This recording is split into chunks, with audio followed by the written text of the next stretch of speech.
நம்ம ஏற்கனவே பேசியிருந்தோம்.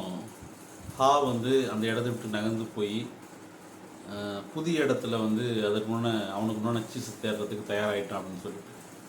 இப்போ புதுக்கட்டத்துக்குள்ள அவனுக்கு என்ன ஒரு பயம் வருது அப்படின்னா, நாம் போகக்கூடிய இந்த புது கட்டத்துக்குள்ள மேஸ்க்குள்ள ஒருவேளை நமக்கு சீஸ் இல்லாமல் கூட போகலாம், இல்லைன்னா நம்மளால் கண்டுபிடிக்க முடியாமல் கூட போயிடலாம் அப்படிங்கிற பயம் அவனுக்கு இருந்துக்கிட்டே தான் இருக்குது. இந்த மாதிரியான நம்பிக்கைகள் தொடர்ச்சியாக அவனை வந்து அவனுடைய செயல்பாட்டை வந்து முடக்குது. அவனால் தொடர்ச்சியாக செயல்படுறதுல நிறைய சிக்கல்கள் வருது. இந்த மாதிரியான பயம் வந்து அவனை கொஞ்சம் கொஞ்சமாக வந்து கொன்னுடுதுன்னு கூட சொல்லலாம். ஏன்னா ஒரு எந்த விதமான ஒரு இதுவுமே இல்லாமல் போகும்போது ஏன் வந்து நம்ம வந்து இதே மாதிரி வந்து இந்த முன்னையே நம்ம இந்த இடத்த விட்டு நம்ம நகராமல் நம்ம ஏன் வந்து இவ்வளோ தாமதம் பண்ணிருக்கோம் அப்படிங்கிற ஆச்சரியம் தொடர்ச்சியாக இந்த ஹாங்கர் அது குட்டி மனிதன்கிட்ட இருந்துக்கிட்டே தான் இருக்குது. ஒவ்வொரு தடவை அந்த புது கட்டத்துக்குள்ளே நுழையும் போதும் புறப்பட்டு வந்த அந்த இடத்த வந்து பின்னால் திரும்பி பார்த்து அதில் இருக்கக்கூடிய சௌகரியத்தையும் வந்து யோசிச்சு பார்க்குறோம். நம்ம இப்படிலாம் இருந்தோம்ல, எவ்வளோ சௌகரியமாக இருந்தோம், இப்போ வந்து கஷ்டப்படுறோமே அப்படிங்கிற ஃபீல் அவனுக்கு தொடர்ச்சியாக இருந்துக்கிட்டே இருக்குது. உண்மையிலேயே அவனுக்கு வந்து இந்த மாதிரியான ஒரு புது இடத்த வந்து தேடுறதுக்கு நமக்கு வந்து ஒரு எண்ணம் இருக்குதா அப்படின்னு சொல்லி அவன்கிட்ட தொடர்ச்சியாக அந்த கேள்வியை கேட்டுக்கிட்டே தான் இருக்கிறான் அவன் கூட. இப்போ வந்து அவன் கூட கூடுதலாக கவலை அப்படிங்கிறது அவன் சேர்ந்துக்குது. இப்போ அவன் என்ன எழுதுறான் அப்படின்னா, உங்களுக்கு பயமே இல்லைன்னா நீங்கள் என்ன செய்வீங்க அப்படிங்கிற ஒரு கேள்வியோட தன்னுடைய அடுத்த பயணத்தை அவன் தொடங்குறான். சில நேரங்களில் பயம் நல்லதாக தான் இருக்குது. அதாவது எதையுமே செய்யலைன்னா நிலைமை மோசமாகி போயிடும் அப்படிங்கிற அந்த பயமே வந்து ஒரு நல்ல பயம்தான் அப்படிங்கிறத ஹா உணர்றான். தேவையான நடவடிக்கை எடுக்கிறதுக்கு கண்டிப்பாக இந்த பயங்கிறது உதவும் அப்படிங்கிறதும், எதுவுமே செய்ய முற்படாத அளவுக்கு பயந்து போயிருந்தோம்னா அந்த பயம் வந்து ரொம்ப மோசமானதாக தான் இருக்கும் அப்படிங்கிறதையும் அவன் அதே நேரத்தில் நினைக்கிறான். அவன் தன்னுடைய வழியை கண்டுபிடிக்கும் போது சி அப்படிங்கிற சீஸ் நிலையத்தில் நீண்ட காலம் இருந்துட்டோமோ அப்படிங்கிற அந்த ஒரு ஃபீல் அவனுக்கு இருந்துக்கிட்டே இருக்குது. ரொம்ப நேரம் நம்ம அங்கே இருந்துட்டோமோ, நம்ம சீக்கிரமே வந்திருக்கணுமோ அப்படிங்கிற அந்த ஃபீல் அவனுக்கு தொடர்ச்சியாக இருந்துக்கிட்டே இருக்குது. புதுக்கட்டத்துக்குள்ளே அவன் ஓடுறதுக்கு அவனுக்கு அதிக நேரம் டைம் எடுத்துக்குது. வழக்கத்தை விட ரொம்ப அதிகமான சிரமத்தை அவன் அங்கே சந்திக்கிறான்.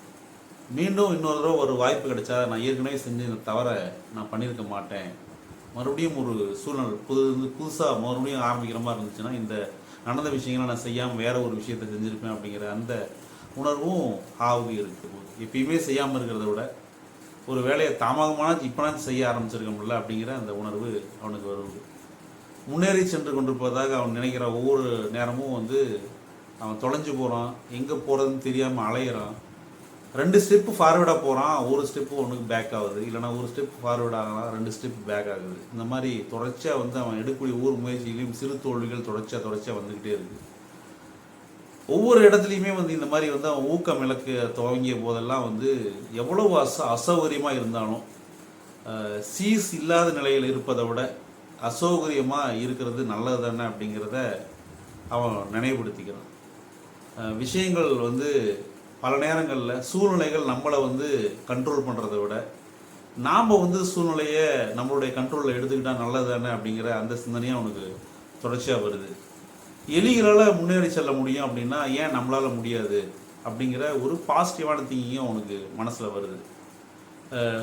பல விஷயங்கள் நடந்து போகிற விஷயங்களை அவன் அசைப்போட்டு பார்க்கும்போது ஒரே நாளில் சீஸ் கண்டிப்பாக காணாமல் போயிருக்க முடியாது அப்படிங்கிற அந்த இடத்துல மட்டும் அவன் உறுதியாகவே இப்போ மாற ஆரம்பிச்சிட்டான்.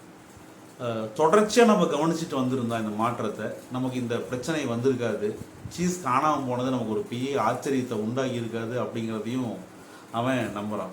வரும் காலங்களில் மாற்றங்கிறது நிகழும் அப்படிங்கிறதும் அந்த மாற்றம் எப்படி இருக்குங்கிற ஒரு எதிர்பார்த்தையும் அவன் வந்து அந்த இடத்துல யோசித்து முடிவெடுக்கிறான். எப்பயுமே வந்து அவன் என்னென்னா மாற்றம் எப்போது நிகழும் என்பதை உணர்ந்து கொண்டு அதற்கு ஏற்ப தன்னை மாற்றிக்கொள்வதாக இப்போ அவன் தீர்மானம் பண்ணுறான். இப்போ அவன் எழுதுகிறான், சீஸை அடிக்கடி முகர்ந்து பாருங்கள், அப்போதுதான் அது எப்போது பழையதாகின்றது என்பதை அறிந்து கொள்ள முடியும் அப்படிங்கிறத அவன் எழுதுகிறான். எக்ஸ்பெக்ட் த அன்எக்ஸ்பெக்டட்னு சொல்லிட்டு ஒரு வார்த்தை சொல்லுவாங்க. அதாவது எதிர்பாராததை எதிர்பார்த்துரு அப்படிங்கிற அந்த புள்ளிக்கு தான் அவன் வர்றான் அப்படிங்கிறத நம்ம இது மூலமாக உணர முடியுது. ஒரு பெரிய சீஸ் நிலையத்தை போய் அடைஞ்சிடறான். ஆனால் அந்த சீஸ் நிலையத்தில் சீஸ் இல்லை, காலியாக இருக்கு. யோசிச்சு பாருங்கள், எவ்வளோ சிரமப்பட்டு அவன் ரொம்ப சிரமப்பட்டு ஒரு புதிய இடத்த கண்டுபிடிக்கும் போது அவனுக்கு ஒரு மிகப்பெரிய ஏமாற்றத்தை அவனுக்கு உருவாக்குது. நம்ம ஏன்னா இந்த விஷயத்தை தொடர்ச்சியாக செஞ்சிட்ருக்கோம், நம்ம விஷம் கைவிட்டு போயிடலாமா அப்படிங்கிற அந்த உணர்வு அவனுக்கு மேலோங்கி வருது. கொஞ்சம் கொஞ்சமாக அவனுடைய தன்னுடைய உடலில் இருக்கக்கூடிய வலிமையை கொஞ்சம் கொஞ்சமாக அவன் இழந்துக்கிட்டே இருக்கான். மீண்டும் பழைய இடத்துக்குமே போயிடலாமாங்கிற அந்த ஃபீல் தொடர்ச்சியாக அவனுக்கு வந்துக்கிட்டே இருக்குது. அங்கே போயிட்டா நம்ம தனியாக இருக்க மாட்டோம், நம்ம கூட ஹெம்மும் இருப்பான்ல அப்படிங்கிற அந்த சிந்தனையும் அவனுக்கு வந்துக்கிட்டே இருக்குது. உங்களுக்கு பயமே இல்லைன்னா நீங்கள் என்ன செய்வீங்க அப்படிங்கிறத அவன் ஏற்கனவே எழுதி பார்த்தான் இல்லையா, அதை திருப்பி திருப்பி அவன் யோசிச்சு பார்க்குறான். உங்களுக்கு பயமே இல்லைன்னா நீங்கள் என்ன செய்வீங்க அப்படிங்கிறது. புதுக்கட்டத்தில் இருக்கும்போது தான் சிறப்பாக உணர்ந்த நேரங்கள் எல்லாமே அவன் இப்போ நினச்சி பார்க்குறான். எப்பெல்லாம் அவன் முன்னேறி சென்று கொண்டிருந்தானோ அப்போதெல்லாம் அவன் உற்சாகமாக இருக்கிறத அவன் அறிகிறான். அவனுக்கு எதிர்பார்த்தது கிடைக்காம கூட போகலாம், ஆனால் முன்னேறும் போது அவனுக்கு ஒரு உற்சாகங்கிறது அவன் தொடர்ச்சியாக வருது.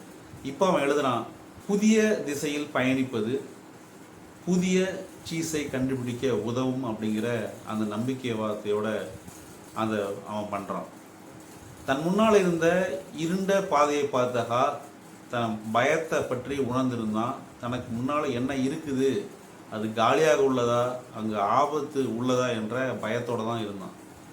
தன்னுடைய பயம் பல விஷயங்களை ரொம்ப மோசமாகுது அப்படிங்கிறத உணரும்போது பயப்படாமல் இருந்தால் என்ன செய்திருப்பானோ அதை அவன் ஒரு புதிய பாதையில் பயன்படுத்தினான். அதாவது பயம் இல்லாமல் பயணிக்கிறதுங்கிற ஒரு முடிவுக்கு அவன் வந்திருந்தான். பயத்தை ஒதுக்கி வச்சுட்டு அவன் எப்பேற்பட்ட விஷயங்கள் என்பது அவனுக்கு தெரியாத இருந்தாலும் கூட தான் எதிர்கொள்ளவிருந்த விஷயங்கள் மீது அவன் நம்பிக்கை வச்சுருந்தான். ஃப்யூச்சர் மேலே அவனுக்கு தொடர்ச்சியாக நம்பிக்கை இருந்துகிட்டே இருக்குது, நம்ம கண்டிப்பாக கிடைக்குங்கிற அந்த நம்பிக்கையில் அவன் தொடர்ச்சியாக அட்வான்ஸ் ஆகிட்டே இருக்கான். நாளுக்கு நாள் அவனுடைய மகிழ்ச்சியினுடைய அளவு அதிகமாகிட்டே இருக்குது. அவனுக்கு இது ஆச்சரியத்தை ஏற்படுத்துது. நான் ஏன் இவ்வளவு மகிழ்ச்சியாக இருக்கிறேன், என்னென்னு தான் அந்த சீஸ் இல்லையே, அது எனக்கு இன்னும் கிடைக்கலையே, நான் எங்கேயோ போயிட்டுருக்கேன், ஆனால் அது எந்த விதத்துலையுமே இப்போது வரலும் எனக்கு எதுவுமே கிடைக்கல, ஆனால் எப்படி எனக்கு ஒரு மகிழ்ச்சி இருக்குது, எனக்கு ஒரு உற்சாகம் இருக்குது அப்படிங்கிறது ஹாவுக்கு ஒரு பெரிய புதிதாகவே இருக்குது. இப்போ அவன் என்ன எழுதுறான் அப்படின்னா, நீங்கள் பயப்படுவதை நிறுத்தும்போது கண்டிப்பாக மகிழ்ச்சியாக உணர்வீர்கள். பல நேரங்களில் நம்ம வாழ்க்கையில் நினச்சி பயப்படக்கூடிய பல விஷயங்கள் நடக்கிறதே இல்லை அப்படிங்கிறத நான் இங்கே படித்த ஞாபகம். இப்போது நம்மளுடைய முதல் தேவை என்ன அப்படின்னா, பயப்படுவதை நிறுத்தும் போது கண்டிப்பாக மகிழ்ச்சிங்கிற அந்த உணர்வுங்கிறது கண்டிப்பாக வருவது அப்படிங்கிறது தான் இந்த பகுதி சொல்லுது. நம்ம அடுத்த பகுதியில் சந்திப்போம். நன்றி, வணக்கம். வெங்கடேசன்.